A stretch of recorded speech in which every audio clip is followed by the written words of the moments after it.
Bien vu qu'aujourd'hui on a pas mal de lumière, on va faire un petit truc sur les métiers de l'ombre. Making of! Le tournage de la série Heidi, c'est une ruche d'une quarantaine de personnes, représentant presque autant de corps de métiers différents. De la coiffure à la déco, en passant par la machinerie ou le son, dans l'ombre des projecteurs, ils travaillent hors champ et aujourd'hui, ce seront eux les stars du making-of.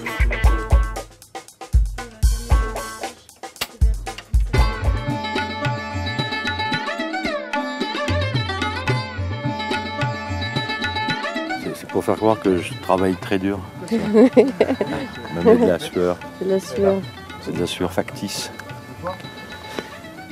C'est difficile. La journée commence toujours entre les mains de l'équipe maquillage et coiffure. Mais pour les comédiens, Véro et Mouski, c'est beaucoup d'autres choses. Alors franchement, on parle de tout. Mais vraiment de tout. On peut parler des scènes, hein Véro? Ouais. Elle nous donne la réplique.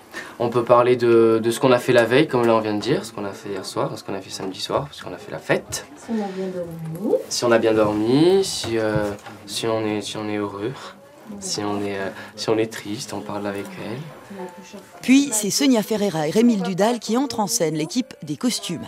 Heidi la montagnarde, Juliette la bimbo, Vince la petite frappe. Chaque personnage a son identité qui passe aussi par le choix de ses habits. Mais au-delà de la sélection des costumes, Sonia et Rémi s'occupent des raccords. D'une séquence à l'autre, les costumes doivent être identiques, même si ces séquences sont tournées à plusieurs semaines d'intervalle. Pour ce faire, Sonia décrit très précisément chaque costume. Là, il y a Pierre et Heidi, dans la séquence 23-12.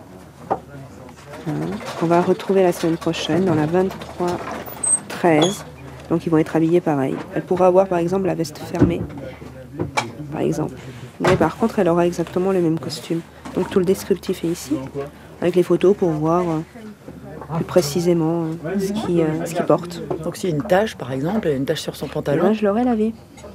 Il n'y a pas de tache. Pendant ce temps, l'équipe de la machinerie met en place un travelling. La caméra sera installée sur un chariot qui glissera sur ses rails, mais pour que le mouvement soit fluide, le système doit être parfaitement droit. L'équipe avance cale après cale sur un sol chaotique.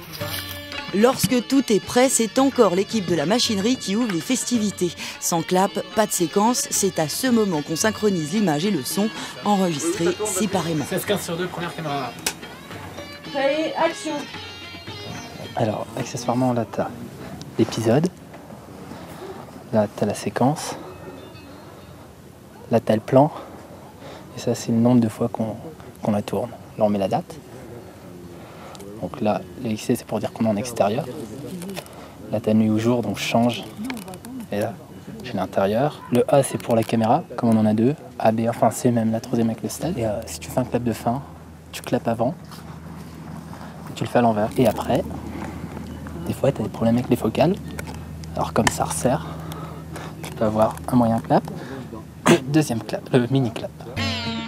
Quand on parle télévision, on pense image, bien sûr, mais on oublie parfois le son, et voilà pourtant un élément essentiel. Si le moindre bruit parasite vient perturber la séquence, elle est coupée. L'équipe son est dirigée par Christophe Giovanni, assisté de Julien Desposito.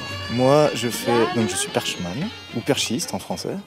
Et mon rôle, c'est de placer le micro au mieux pour enregistrer le dialogue des comédiens.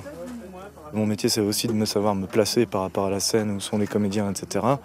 Pour pas rentrer dans le cadre, pas dans les lumières, pas faire d'ombre, et tout en sachant le dialogue par cœur. Et sinon, moi, en fait, pour faire un rapport assez simple avec la caméra, par exemple, je suis le cadreur pour le son, cadreur du son.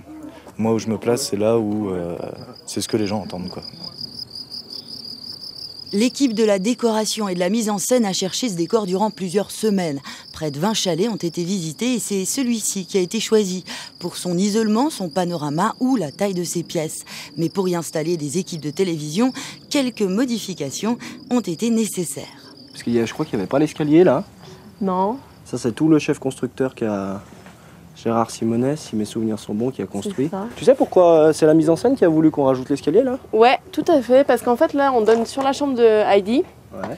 Et donc puis on a une superbe vue sur le Mont Blanc et donc ça peut faire des beaux champs contre champs et elle a une arrivée de plein pied sur son terrain, enfin sur le terrain de son grand-père. Et donc ils font pas mal de trucs avec des arrivées de Pierre en quad, de Gustave en 4x4 et tout ça.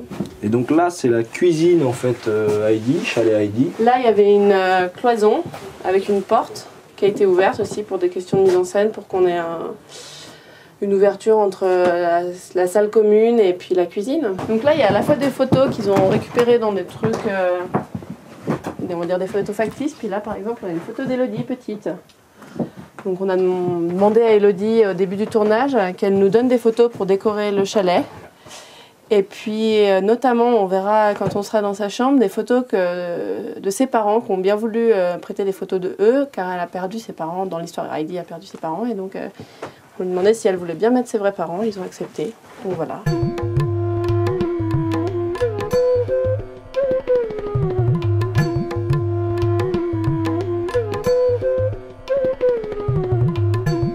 Mais dites-moi, c'est pas la pause déjeuner? C'est la pause déjeuner. Allez. C'est ton repas là? Non, en fait, c'est simplement parce que j'ai un petit creux. C'est de la brioche avec du Nutella et un café. Je mangerai après le reste de l'équipe en fin de compte. Pourquoi? Bah parce que je dois garder le décor à midi. Bah oui, on sait jamais, il peut y arriver un problème avec le groupe ou je sais pas, un truc qui crame, j'en sais rien. Il faut qu'il y ait quelqu'un sur le décor.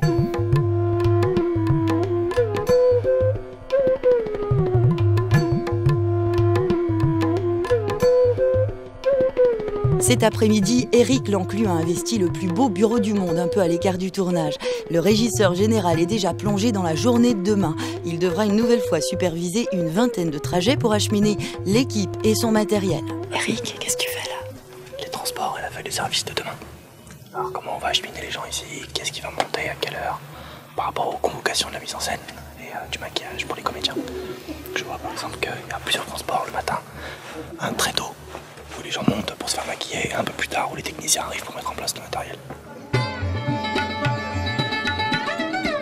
À 19h, plus de métier d'ombre ou de lumière. Tout le monde se retrouve à Cordon pour une soirée un peu spéciale.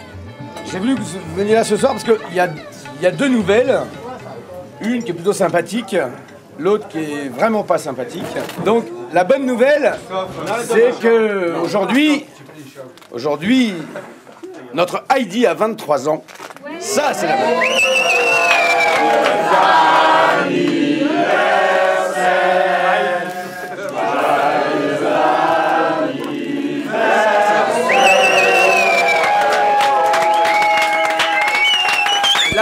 La mauvaise nouvelle, donc, la mauvaise nouvelle est qui me concerne directement. Et là, je voudrais vraiment que tout le monde soit conscient de ça. On a débarqué ici pour faire cette série il y a quelques mois maintenant.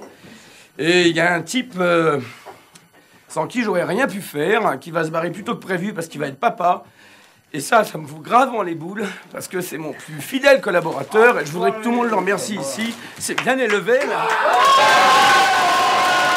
Si j'avais un mot, mais ça se décrit. Alors attends, combien de mots il y a dans...